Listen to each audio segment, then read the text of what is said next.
Atas dasar kita akidah. Walaupun sebut ini, asal saya nak sebut semua ni, asal kita bicara atas orang soal, jawab apa, kita punya condition mesti datang akidah. Nak buat misal, Bangla main tapi Islam.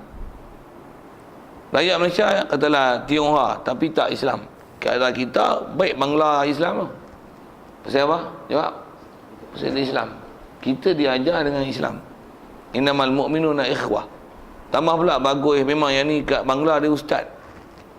Takkan kita, walaupun dia main masuk Malaysia pelarian, walaupun pelarian kita kena bela dia elok orang Islam. Sepatutnya mesti beri hak keistimewaan dia bagi orang Islam. Tambah pula Malaysia mendakwa negara Islam. Macam mana dia boleh ketepikan orang Islam? Macam mana? Macam-macam lah kena bertikai tu kan. Macam mana pun buat pengurusan negara pasal terlibat dengan peraturan dunia punya PBB lah apa benda tu. Pening lah pasal terlibat dengan perundangan dunia ni. Kalau ikut kaedah kita belajar dengan kaedah syarak macam mana? Bila dia Islam, we are brothers. Kita kena tolong dia, kena support dia. Berbanding dengan orang walaupun istilahnya warga negara tapi bukan Islam. Apatah lagi sebut apa? Dia Cina tapi Islam. Yang ni Melayu tapi lawan Islam. Bagus Cina hak Islam tu. Walaupun dia bangsa lain. Mata pun sepet. Kulit pun tak sama dengan kita. Yang ni kulit sama, bin sama, tapi lawan Islam. Bagus hak orang masuk Islam. Satu, kita diajar kalau berakidah mesti dinilai sudut tu. Mesti baik buruk kita dinilai mengikut kaedah akidah. Bukan baik buruk tu berdasarkan apa. Jadi politik tu pun hendaklah dinilai dengan berdasarkan akidah. Itulah kau. Nak jawab satu-satu tu jadi meleret. Tapi tu yang saya meleret kan, dia kata apa pun kelai-kelai mesti dasar atas akidah. Kalau nak tengok mudarat tak mudarat banyak pun, atasnya atas akidah. Nah, kalau saya sebut macam mana, saya nak sebut akidah walaupun nak kata lambung isu ke tak isu ke, ada saya sebut.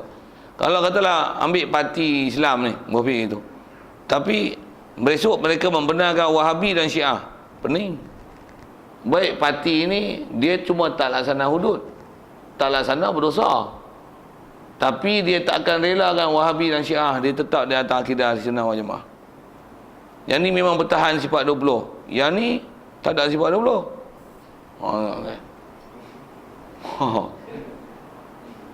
Memang pening. Macam mana? Bila pening tu, tuan-tuan mesti ada guideline macam mana tuan-tuan nak duduk atas condition apa. Orang bagi pandangan macam-macam. Dia bagi pandangan sudut ni. Kita mesti kaedah kita, kondisi kita, akidah. Mesti akidah. Jangan sampai akidah terkorban. Kalau masuk parti pun akidah korban out. Buat apa? Baik tak ada parti tapi akidah betul. Tapi taklah maksudnya tak usah berparti. Pasal parti itu cuma dia alat. Cuma bila alat pun alat masalah. Tuan-tuan nak sebut macam mana? Saya nak sebut tentang alat tu. Tuan-tuan ada penyakit nak sembuh tapi alat pakai kena makan babi. Oi, janganlah. Carilah hak suci dulu. Nak sebut alat tu kan bila dia bermasalah hak dia dah. Cucuk lah apalah sebagainya. Insulin lah. Nak pergi Mekah kena ambil hak babi. Kena agak. Kalau ada hak halal tak apa, pergi ambil hak bayarnya, ada hak halal. Tu tak apa. Kalau tuan-tuan tebang enggak ambil hak babi, nak buat benda sunat. Umrah sunat. Kalau haji ikut gagah wajib. Tu pun kalau ikut bagi putih lah insulin dah. Awak bagi hak basi-basi yang meragukan ni. Patutnya kena lawan lah tu. Tapi takkanlah nak buat benda haji, nak buat benda wajib sampai gadai masuk dalam badan benda-benda haram. Buat jadah buat benda haram tu. Kena-kelahi ke bapak tu. Macam mana warna tu? Pening. Memang pening. Macam mana nak selesai? Lepas tu dia kena perhati semua tu. Macam mana pun besar dia. Main topik mana? Akidah. Main topik dia akidah. Pasal dia beramalan rosak, dia fasik, zalim. Berakidah rosak, tak ada ayat lain kan? Kafir. Itu kot, jawab macam tu. Kena jawab bagi clue itu. Jadi tuan-tuan punya keupayaan dalam menilai, saya dah bagi cara punya, saya punya cara tu. Cuma saya sebut tadi, kalau agak-agak pening kepala, buat kerja lain lah. Memang benda tu kadang-kadang mengambil masa panjang untuk menilai. Kita pula nak menilai tak apa nak boleh. buat kerja lain lah. Baik tumpu baca Quran, baik sembahyang sunat, sembahyang duha, tahajud malam ni tak bangun ke apa. Berapa minit nak baca Quran. Daripada melenggung tu, baik cari hal lain tu.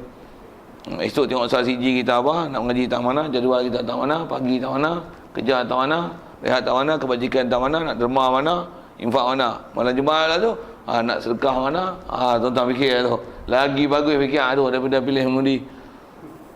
Tak. Bunyi tu bukan nak ketepian, tapi ada benda yang banyak konflik itu. Okey.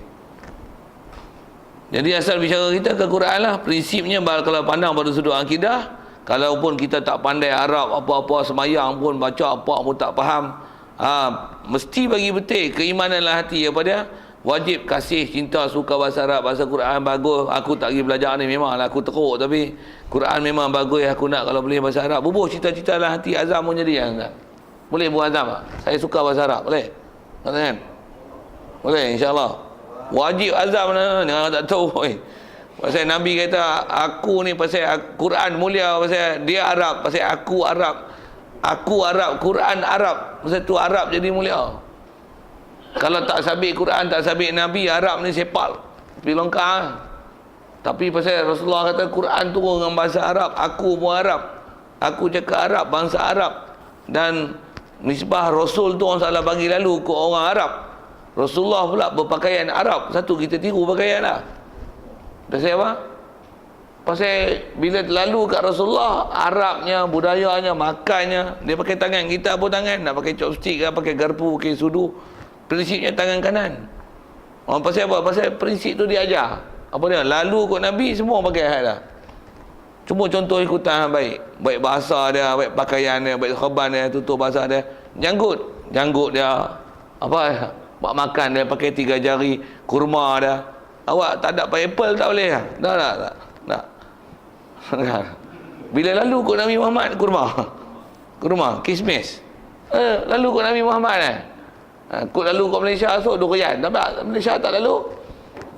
Pasal Nabi Muhammad orang Arab. Lalu kot kurma, lalu kot air. Tak ada kurma, air pun bukan air masak, air tak sentuh api. Air mineral. Nak sebut apa tu? Pasal syariat lalu kot dia. Tu bahasa Arab. Bacaan yang tak boleh ketukar bahasa Tamil, Urdu kan, Mandarin. Tak. Arab. Kita diajar akidah itu. Cuma yang tu ke Rasul lah sikit. Khusus kita ke Quran, yang dia bahasa Arab, satu sebut Arab. Dan kita wajib i'tikad, kata dia, kesemua hukum-hukum syarak yang di dalam kitab-kitab Rasul yang dahulu sudah Tuhan mansukh. Apa dia mansukh? Mansukh, buang hukum-hukumnya. Istilah mansukh, buang hukum. Bahasa kita pun pakai, tapi sebutan dia taklah mansukh, tapi mansukh. Melayunya pronunciation. So, Melayu ni bila sebut kadang-kadang mereka Arab disebut banyak tak betul. Biar lah tu. Tapi bila baca Quran, baca Arab tak betul tu leceh ke? Rabbana la tuzi' kulwana kan la tuzi'. Dia ghain lah. Rabbana la tuzigh. Ghain tu. Ghairil. Tu kena ngaji tajwid pula. Okey, siap. Jadi mansukh. Jadi semua orang telah mansukh, telah buang hukum, hanya disuruh kita ikut itu syarak Nabi Muhammad sallallahu alaihi wasallam, dan kata dia nak pakai ni bila? Hingga kiamat. Tu wajib i'tikad. Datang syariat Nabi kita Muhammad sallallahu alaihi wasallam, memansuh hukum hakam dulu, dan nak pakai sampai bila? Sampai kiamat. Tu yang bila Dajjal ada pun, datang Nabi Isa bunuh Dajjal, Nabi Isa hukum dengan apa? Pakai Quran sampai kiamat. Pakai kitab Quran. Dan pada zaman Nabi Isa esok, apa-apa masalah tanya dia. Pasal tempat refer dah ada. Orang yang pakar dalam agama Nabi Isa pada zaman tu, apa-apa kot dia tak faham, mesti dapat bimbingan wahyu.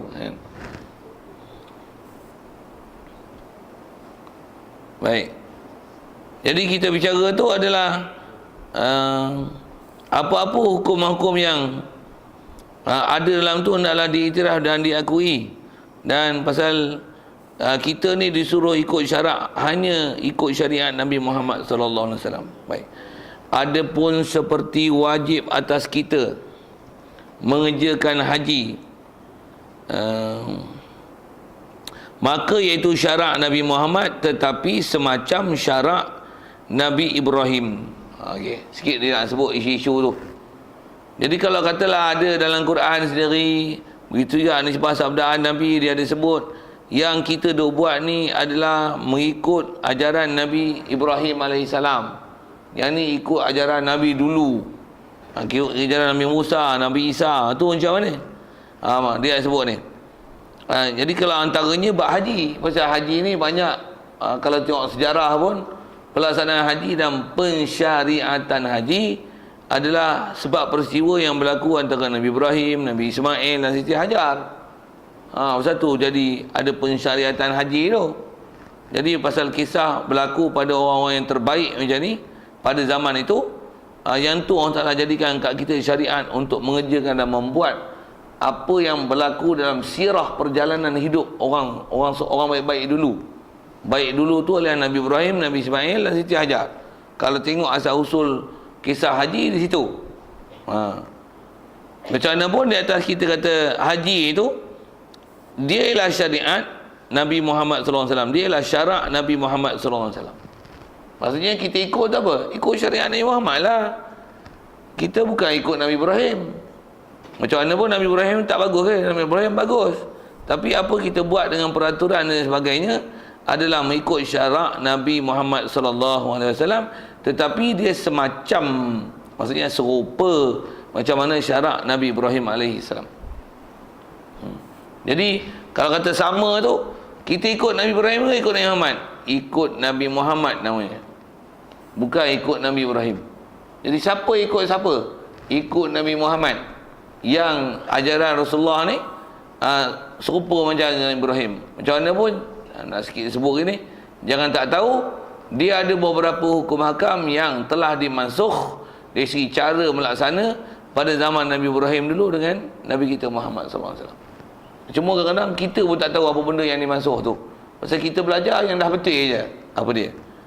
Cuma pergi belajar betul-betul. Sikit ajaran tu. Khususnya kalau memang kita duk bicara ni bab haji. Pasal apa? Kalau kita baca dalam kitab bab haji, tengok rukun syarat yang ulama-ulama dah sebut, dah bahas macam mana zaman Nabi SAW dalam pelaksanaan dia, dengan rukun syarat macam mana nak bagi sah haji. Nisbah apa ulama-ulama mutabar sebut, jelas benda tu. Tapi main belakang ni kita tengok macam mana panduan yang diajar oleh tabung haji, pening. Dia tak ikut dah macam Rasulullah ajar. Dia jadi pelik-pelik kan. Cuma ada benda pelik yang kalau memang ada panduan Rasulullah masih boleh dipakai. Boleh pakai. Misalnya tawaf. Rasulullah pernah tawaf naik unta. 4 pusingan pertama dia naik unta, lepas tu baru jalan kaki. Jadi esok dia buat tempat tawaf tu pakai accelerator. Pusing. Boleh tak? Boleh. Sah.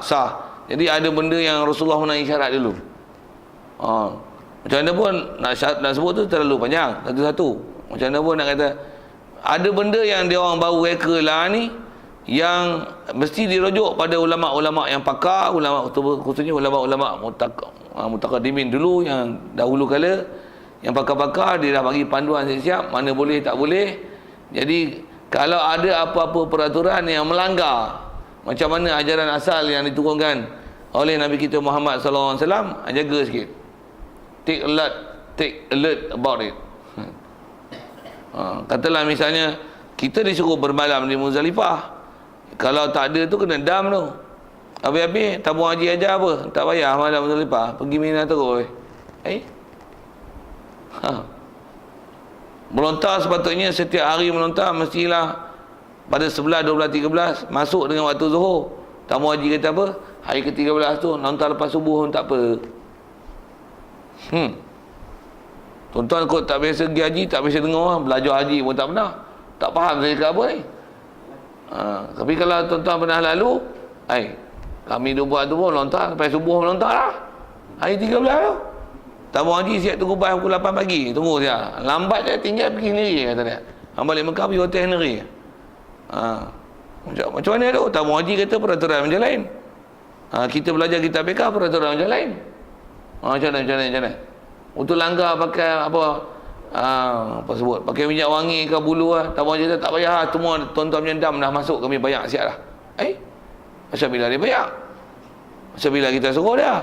Dia pandai-pandai bayar lah. Kita kena dam, tak kena dam, dia kata tak usah. Semua ni tabung haji dah cover lah. Macam bila dia cover? Apa? Insurans apa? Bayar dam. Sikit kan saya cakap saya sebut tu pelik-pelik kan dengar fatwa-fatwa yang bunyi contemporary tapi nak kata macam mana pening kan. Tu macam mana pun saya nak sebut asas yang dia kata kalau atas istilah kita ikut ajaran Nabi Muhammad dengan ajaran Nabi Ibrahim. Memang kita nak ikut ajaran Nabi Muhammad, tapi ajaran Nabi Muhammad tu khusus kalau saya sebut tu bila kita rujuk kita ulama yang ulama pakar-pakar tulis ni, kita pun bukan ambil direct pada Quran hadis, ambil yang ulama-ulama fiqh yang dah sebut. Tengoklah ni dia lebih kepada haji tabung haji. Sikit saya nak sebut kepada haji tu. Dia lebih pada haji tabung haji, bukan haji mengikut kalau katalah ikut kaedah ulama, ikut kaedah Syafi'i, Hanafi, Maliki, Hambali. Sentuh lelaki perempuan dia kata kalau kita disentuh tak apa, jangan menyentuh. Ada pula kaedah Syafi'i macam tu. Kalau mutamat yang rajih tak menyentuh. Menyentuh ke di situ kita beranak dah diajar fiqh dengan Syafi'i, menyentuh ke di situ batal.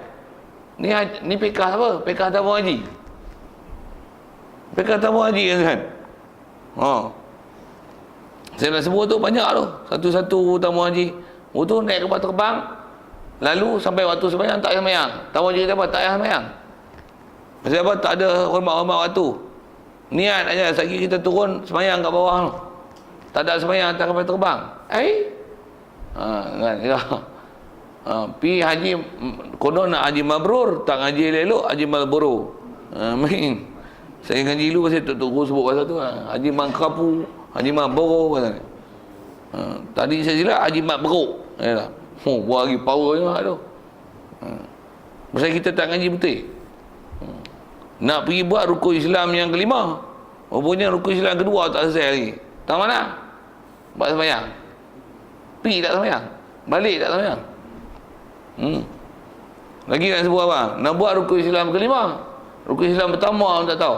Syahadah pun tak tahu makna apa. Apa maksud la ilaha illallah. Bab ketuhanan pun tak faham. Nak iktiraf membenarkan ajaran Nabi kat Nabi Muhammad pun tak kenal. Macam mana ni?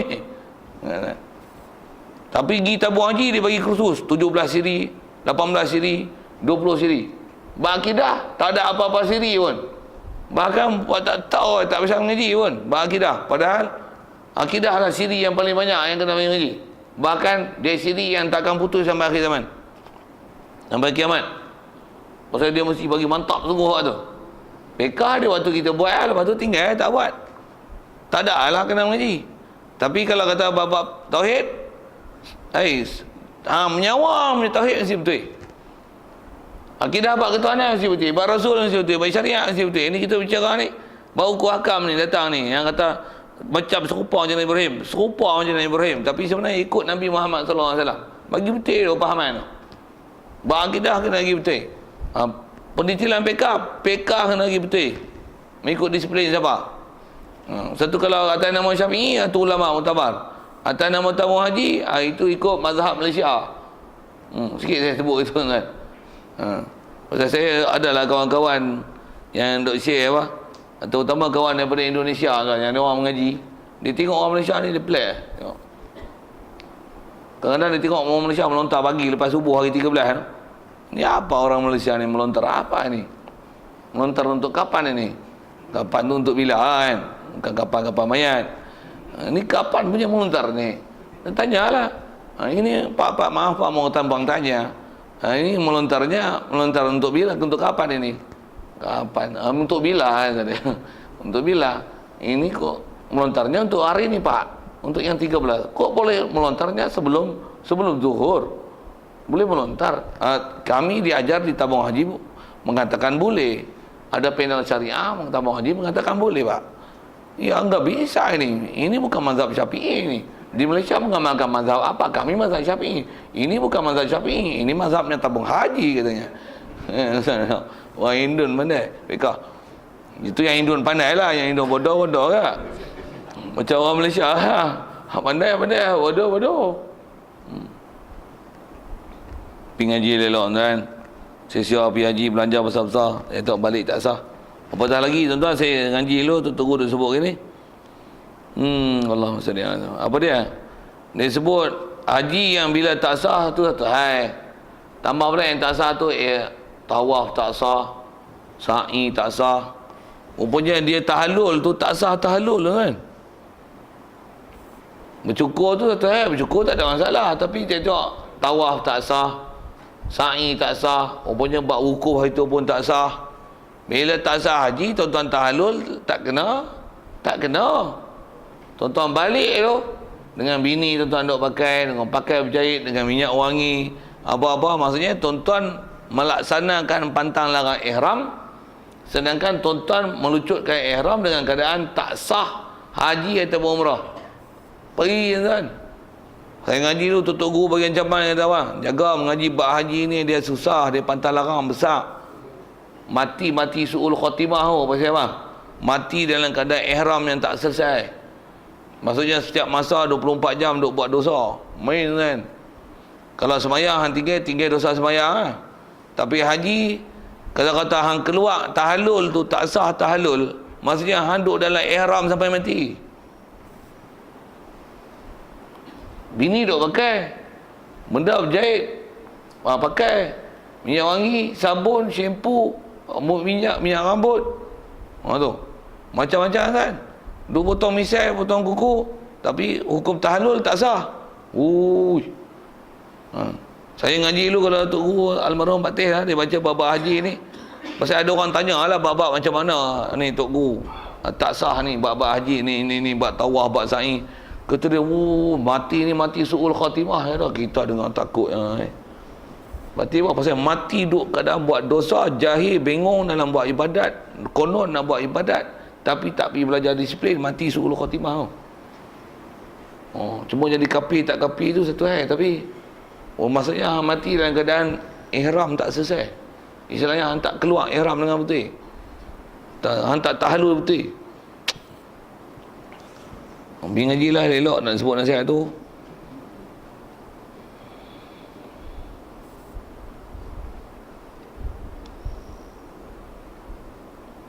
Okey. Jadi atas kita bicara bab kitab asal ni yang kata wajib i'tiqad, apa ajaran Nabi kita Muhammad sallallahu alaihi wasallam, dia memansukhkan kitab-kitab yang lepas. Jadi antaranya kalau sedikit, kalau ada orang tanya bab haji, walaupun atas rupa kata ikut ajaran Ibrahim, sebenarnya ikut syariat Nabi Muhammad sallallahu alaihi wasallam. Cuma dia serupa macam mana Nabi Ibrahim dulu. Tapi atas kata ikut siapa? Ikut ajaran Nabi Muhammad. Walaupun ada dalam Al-Quran sebut summa auhayna ilaika an tabi' millata Ibrahim hanifa. Kemudian kami wahyukan pada kamu ya Muhammad, antara isi wahyu tu ikutlah ajaran Nabi Ibrahim. Macam mana tu? Ikut tu atas ajaran ikut, contoh dia ajaran sama, tapi syariat tu syariat siapa? Syariat Nabi Muhammad sallallahu alaihi wasallam. Antaranya kalau hari Jumaat banyak tuan apa dia? Potong kuku, gunting misai, andam janggut, potong cabut bulu ketiak, cukur bulu hari-hari, mandi sunat Jumaat. Itu ialah antara ajaran-ajaran yang sebahagian pada milah Ibrahim. Kerana Muhammad pun disyariat benda tu. Ajaran siapa? Ajaran Nabi Muhammad sallallahu alaihi wasallam. Okey. Sikit kalau guna bahasa moden sikit tuan-tuan, copy paste yang replace file yang ada, dia pun keluar satu arahan kan, dia nak suruh option nak save, replace and copy, ataupun bagi situ stay kan dia dan copy lagi, ataupun cancel. Faham? Tak kata apa ni. Cik sedap itu. Sorry. Kata jadi kaedah kalau disebut file dah ada tu tuan-tuan, macam mana? Ini adalah delete dan replace. Jadi hak copy tu file baru ke file lama? File baru lah, bukan file lama. Betul? Faham? Ajaran Nabi Muhammad ni potong kuku, gunting misai, cukur kepala apa biar tu, cabut bulu ketiak, untuk haji. Hak Nabi Muhammad ke hak Nabi Ibrahim? Hak file baru lah, bukan file lama, pasal dah replace. Okey, pandai tu. Boleh, cukup. Saya saja nak buat tu, nak menunjukkan satu bahasa mudah kot lah ni, dengan bahasa replace file. Replace maksudnya hak tu lama dah buat, ni buh file lain. Itu saja. Siap. Jadi atas nama file mana? File baru. Kalau kita tengok file pun, dulu punya file katalah 2010. Kita replace ni, dia tak tulis 2010, dia tulis 2014. Tengok apa bulan ni, 22 dia tulis. Dia tak tulis file lama. Sikit bahasa-bahasa itu kot memudahkan faham. Baik. InsyaAllah kita sambung maka jadi atas kata ikut syariat semacam tu, iaitu tiada mengapa. Okey, kita tangguh situ. Wallahu a'lam. Pasal ke depan tu agak panjang sikit bahas dia tentang ahli fatrah. Yang hari tu kita ada sebut di awal kitab, insya-Allah ada sedikit pengulangan dan kemantapan situ. Insya-Allah untuk pemantapan. Wallahu a'lam. Yang baik pada Allah Taala, silap salah kasar pasti tak sedap dengar tu. Kesilapan daripada saya. Asal bicara kita ialah ke kitab, macam mana prinsip beriman ke kitab. Dan kitab pun umumnya banyak. Yang besar yang wajib kita tahu adalah 4. Yang paling besar pun tengok Quran. Wajib tengok Quran memansuhkan hukum hakam yang lain. Tu dia punya konten besar kita punya pelajaran hari ni. Soal kalau ada.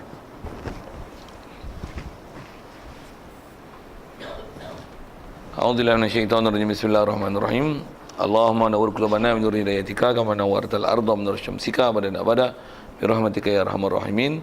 Warzuqna fahman nabiyyin wa hifdzal mursalin wa ilhamal malaikatil muqarrabin wa sallim tasliman ala jamil anbiya'i wal mursalin walhamdulillahi rabbil alamin. Assalamualaikum warahmatullahi wabarakatuh.